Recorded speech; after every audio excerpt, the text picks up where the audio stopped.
السلام علیکم ورحمۃ اللہ وبرکاتہ۔ ان الحمد للہ نحمده ونصلی علی رسولہ الکریم۔ اعوذ باللہ من الشیطان الرجیم۔ بسم اللہ الرحمن الرحیم۔ قل هو اللہ احد اللہ الصمد لم یلد ولم یولد ولم یکن له کفوا احد۔ مومن کو حکم ہے کہ وہ نیک اعمال کرے، ایمان لانے کے بعد عمل صالح انسان کے لیے قیامت کے دن نجات کا بہت بڑا راستہ ہوگا۔ لیکن عمل صالح کرنے کے بعد امیدیں ساری اللہ پر ہوں، بھروسے سارے رب کی رحمت سے جڑے ہوئے ہوں، اپنی نیکی میں اپنے اچھے کاموں پہ اتراتا نہ پھرے اور اپنے نیک کاموں پر ایسے بھروسے نہ کرتا پھرے کہ میں تو بہت نیک ہوں، میں نے فلاں نیکیاں کر رکھی ہیں، میرے نامہ اعمال میں بہت کچھ موجود ہے، یہ ذہن میں تصور نہ ہو، بلکہ یہ ہو کہ اللہ کی رحمت ہو جائے گی، اللہ معاف فرما دے گا، اللہ اپنی رحمت سے مجھے جنت عطا فرما دے گا۔ آئیے رسول اللہ صلی اللہ علیہ وسلم کا فرمان سنتے ہیں جو صحیح بخاری حدیث نمبر 6463، سیدنا ابو ہریرہ رضی اللہ عنہ وارضاہ بیان فرماتے ہیں کہ رسول اللہ صلی اللہ علیہ وسلم نے فرمایا،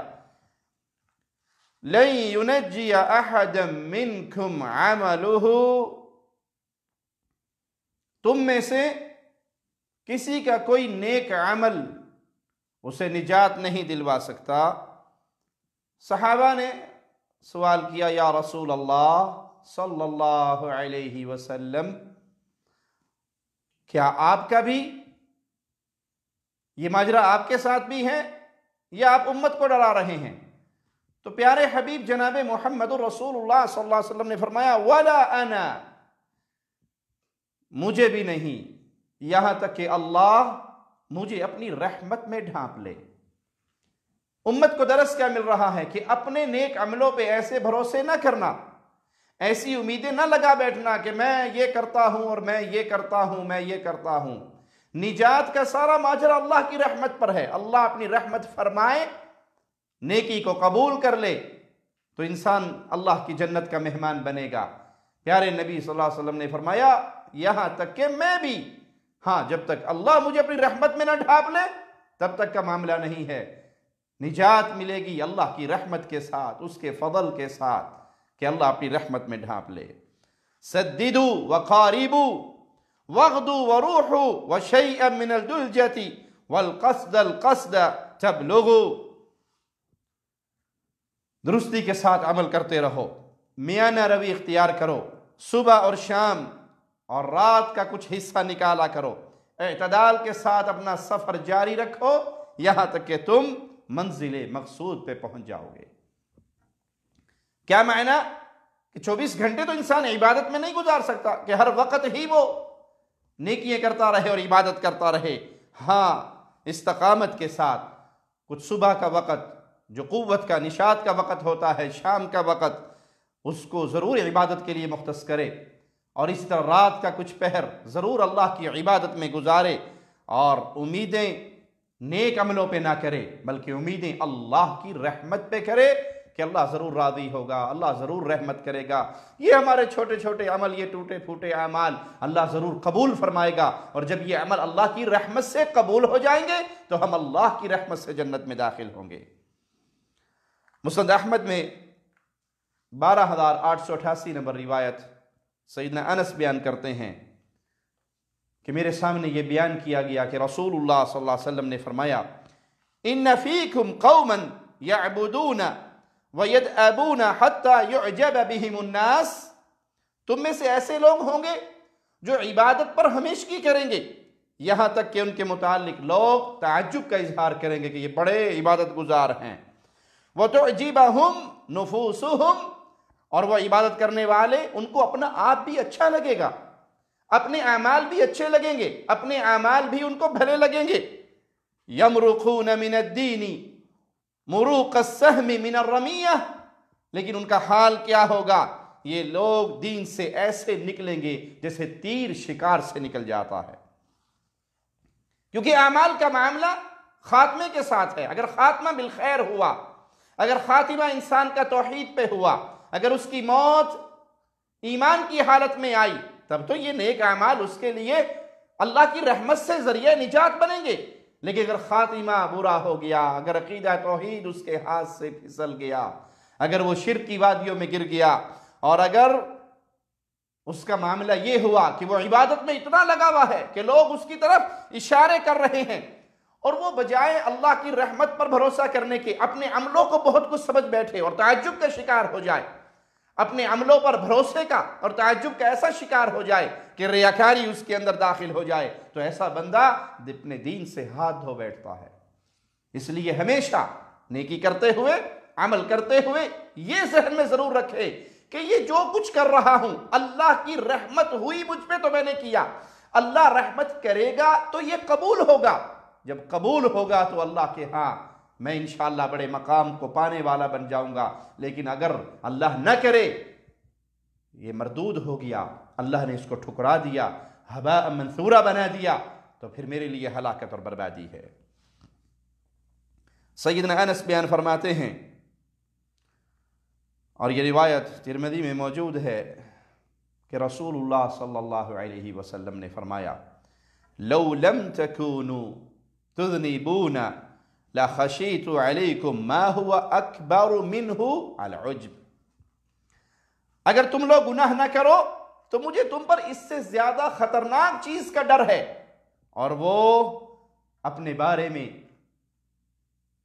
غرور کا شکار ہو جانا، تعجب کا شکار ہو جانا، اپنے عملوں کو بہت کچھ سمجھنا کہ ہم تو گناہوں سے بچے ہوئے ہیں، ہم تو یہ نیکی کر رہے ہیں، یہ نیکی کر رہے ہیں، خود پسندی کا آ جانا، یہ خطرناک ہے۔ کیونکہ جب انسان گناہ کرتا ہے تو اسے اپنا احساس ضمیر دلواتا ہے کہ تو نے غلطی کی ہے، تو نے گناہ کیا ہے، وہ اللہ کی طرف رجوع کرتا ہے، وہ روتا ہے، وہ گڑ گڑاتا ہے، وہ معافی مانگتا ہے، وہ سوال کرتا ہے۔ ایسا بندہ خود پسندی کا شکار نہیں ہوتا، وہ اپنی نیک برائیوں کو جانتا ہے، اور جب بندے کے اندر یہ چیز پیدا ہو جائے کہ نہیں، میں نے تو بہت کچھ کر لیا ہے، میرے پاس بڑا سٹاک موجود ہے، نیکیوں کی تھیلی میری بڑی بھری ہوئی ہے، تو یہ ایسا معاملہ ہے جس سے انسان ہلاکت کا شکار ہو سکتا ہے۔ سیدہ عائشہ رضی اللہ تعالی عنہ بیان کرتی ہیں کہ میں نے رسول اللہ صلی اللہ علیہ وسلم سے قرآن حکیم کی اس آیت کے بارے میں سوال کیا،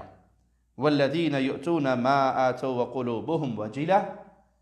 وہ لوگ جو دیتے ہیں اور جو کچھ دیتے ہیں وہ اس طرح دیتے ہیں کہ ان کے دل کپ کپاتے ہیں کہ انہیں اپنے رب کی طرف پلٹنا ہے۔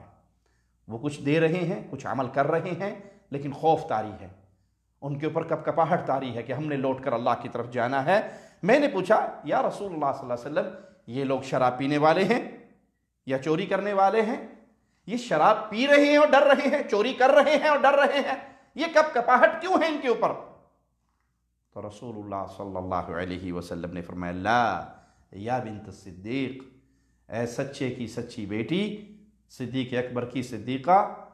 ان کی لخت جگر، معاملہ یہ نہیں ہے، وَلَكِنَّهُمُ الَّذِينَ يَصُومُونَ وَيُصَلُّونَ،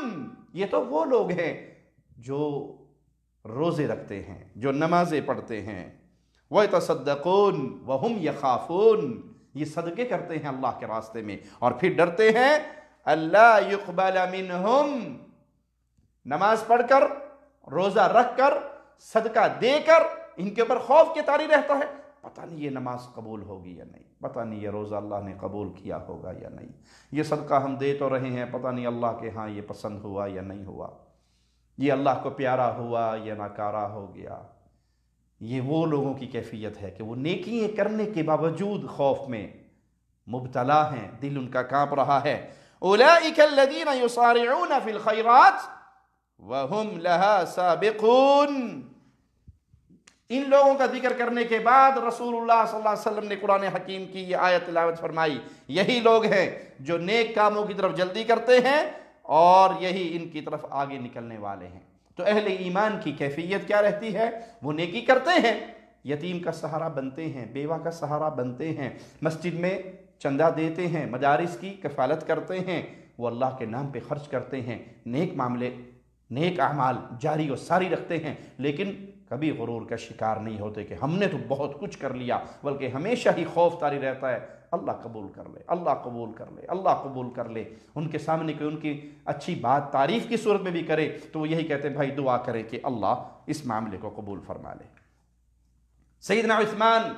رضی اللہ عنہ وارضاہ کے آزاد کردہ غلام بیان کرتے ہیں، اور یہ روایت صحیح بخاری میں 6433 نمبر، کہ میں نے سیدنا عثمان کے پاس وضو کا پانی لے کر میں حاضر ہوا، آپ چبوترے پر بیٹھے ہوئے تھے اور آپ نے وضو کیا، اور پھر فرمایا کہ اسی جگہ میں نے رسول اللہ صلی اللہ علیہ وسلم کو وضو کرتے دیکھا، آپ نے اچھی طرح وضو کیا، اور پھر رسول اللہ صلی اللہ علیہ وسلم نے فرمایا من توضأ مثل هذا الوضوء، جس نے اس طرح وضو کیا، ثم اتى المسجد فركع ركعتين ثم جلس، اسی طرح اس نے وضو کیا پھر مسجد میں آیا، 2 رکعتیں نماز پڑھی اور بیٹھ گیا، غفر له ما تقدم من ذنبه، تو اللہ اس کے گزرے ہوئے سارے گناہوں کو، سابقہ سارے گناہوں کو معاف فرما دیتا ہے۔ انہوں نے کہا کہ نبی کریم صلی اللہ علیہ وسلم نے پھر یہ بھی فرمایا لا تغتروا، اس پر مغرور نہ ہو جانا، اللہ نے تمہارے گناہ معاف کر دیے، یہ اتنی بڑی بشارت آپ کو سنا دی گئی، لیکن مغرور نہ بننا، عملوں پر غرور نہ کرنا کہ میں نے تو یہ کر لیا تھا اس سے سارے گناہ معاف ہو گئے تھے، اور میں نے یہ کر لیا تھا اور اس سے سارے گناہ معاف ہو گئے تھے، اور میں نے حج کر لیا تو پھر میں تو بالکل گناہوں سے پاک ہو کر واپس آیا۔ بلکہ مومن کی کیفیت یہ رہتی ہے وہ نیک عمل کرتا ہے، وہ حج کرتا ہے، وہ روزے رکھتا ہے، وہ صدقہ کرتا ہے، وہ خیرات کرتا ہے، وہ سب کچھ کرتا ہے، لیکن خوف اس پہ طاری رہتا ہے کہ اللہ کرے میرے یہ عمل خالق کے ہاں قبول ہو جائیں، کیونکہ کوئی چھوٹا سا گناہ بھی انسان کی بربادی کا ذریعہ بن سکتا ہے، اور کوئی چھوٹی سی نیکی اللہ کے ہاں قبول ہو جائے تو بہت بڑا مقام دلوا سکتی ہے۔ آئیے صحیح مسلم کی یہ روایت سنیں، 2619، ابو ہریرہ بیان کرتے ہیں کہ رسول اللہ صلی اللہ علیہ وسلم نے فرمایا دخلت امرأۃ النار فی ہرۃ، ایک عورت ایک بلی کی وجہ سے آگ کا شکار ہو گئی جس کو اس نے باندھ رکھا تھا، فلا ہی اطعمتها، نہ تو اس نے خود اسے کھانا کھلایا، ولا ہی ارسلتها، اور نہ اس نے اس کو چھوڑا، تأکل من خشاش الارض، کہ وہ زمین میں اپنا رزق تلاش کرے اور کھا کے اپنا پیٹ بھر لے، حتی ماتت ہزلا، یہاں تک کہ وہ کمزور ہو کر اس بھوک سے کمزوری کی اور لاغر ہو کر مر گئی۔ یہ ایک گناہ اس عورت کو گھسیٹ کے جہنم میں لے گیا۔ یہ معاملہ کیوں بیان فرمایا؟ تاکہ انسان نہ تو گناہ کو چھوٹا جانے کہ تو چھوٹا سا گناہ ہے کوئی بات نہیں، اور نہ نیکی کو اس پہ بہت بڑی سمجھے اور اس پہ بھروسہ کر لے کہ نہیں بس اب تو میرے پاس بہت کچھ ہے، میں نے بڑا کچھ کیا ہے اللہ کے لیے۔ نہیں، اس کا رشتہ اللہ کی رحمت سے جڑا رہے اور اللہ کی رحمت پر وہ بھروسے رکھے، اللہ کی رحمت پہ چلے، امیدیں لگائے، مغرور نہ ہو کسی معاملے میں۔ کبر تو ویسے ہی اللہ کی چادر ہے، اللہ کو یہ معاملہ پسند ہی نہیں کہ بندہ اللہ کا ہو اور وہ راہ عاجزی کو ترک کر کے مغروری کی راستے کو اختیار کرے۔ آئیے صحیح بخاری اور صحیح مسلم میں یہ روایت، جو صحیح بخاری میں 5799 نمبر ہے، ابو ہریرہ روایت کرتے ہیں کہ رسول اللہ صلی اللہ علیہ وسلم نے فرمایا بینما رجل یمشی فی حلۃ تعجبہ نفسہ، ایک شخص جس نے خوبصورت جوڑا پہنا ہوا، بالوں میں کنگھی کی ہوئی اور فخر اور غرور سے چل رہا تھا، اللہ کو اس کا یہ انداز پسند نہیں آیا، نتیجہ کیا نکلا؟ اذ خسف اللہ بہ فہو یتجلجل الی یوم القیامہ، اللہ کو اس کا یہ غرور والا، یہ تکبر والا انداز پسند نہیں آیا، تو اللہ نے اسے زمین میں دھسا دیا اور قیامت تک وہ زمین میں دھستا ہی رہے گا۔ تو پیارے بھائی، اپنی نیکیوں کو بہت بڑا نہ سمجھیں اور ان پر ایسا بھروسہ اور غرور کا راستہ اختیار نہ کریں کہ بس بہت کچھ ہے، اللہ معاف کر دے گا۔ اور نہ گناہوں کو چھوٹا جاننے کے، یہ تو کوئی بات نہیں، چھوٹا سا گناہ ہے، نہ معلوم ہمارے کس کلام سے، کس جملے سے، کس عمل سے خالق و مالک ناراض ہو جائے۔ اس لیے گناہ ہو جائے فوراً اللہ کی طرف رجوع کریں، فوراً اللہ سے معافی مانگیں، فوراً اللہ کے در پہ آئیں، وضو کریں، 2 رکعت نماز پڑھیں، آنسو بہائیں، آپ کی یہ زندگی کے گناہ اللہ اپنی رحمت سے معاف کر دے گا۔ نیکی کریں تب بھی اللہ سے دعا کریں کہ اللہ یہ عمل کیا ہے، تو نے توفیق دی تو میں نے 5 نمازیں آج کی پڑھی، تو نے توفیق دی تو میں نے جمعرات سوموار کا روزہ رکھا، تو نے توفیق دی تو میں نے کسی غریب کی مدد کی۔ اے اللہ تیری توفیق سے یہ عمل کیے ہیں، تو اپنی جناب میں میرے عملوں کو قبول فرما لے۔ اللہ سے دعا ہے اللہ ہماری خطاؤں کو معاف فرمائے، سیاہ کاریوں کو معاف فرمائے، زندہ رکھے، ایمان کی بہترین حالت میں رکھے، موت دے تو ایمان کی بہترین حالت میں نیکی کرتے ہوئے ہمیں ایسی موت دے کہ وہ موت اللہ کے ہاں شہداء والی موت ہو، اور ہمیں شہداء کے مقام پہ اللہ فائز کرے۔ اس توحید کو، اس لا الہ الا اللہ کی آوازے کو ہم نشر کر رہے ہوں، پھیلا رہے ہوں، اور اسی راہ توحید میں ہم اپنا لہو بہاتے ہوئے اللہ کی جنت کی طرف بلند ہوں۔ اقول قولی ھذا واستغفر اللہ لی ولکم ولسائر المسلمین فاستغفروہ انہ هو الغفور الرحیم۔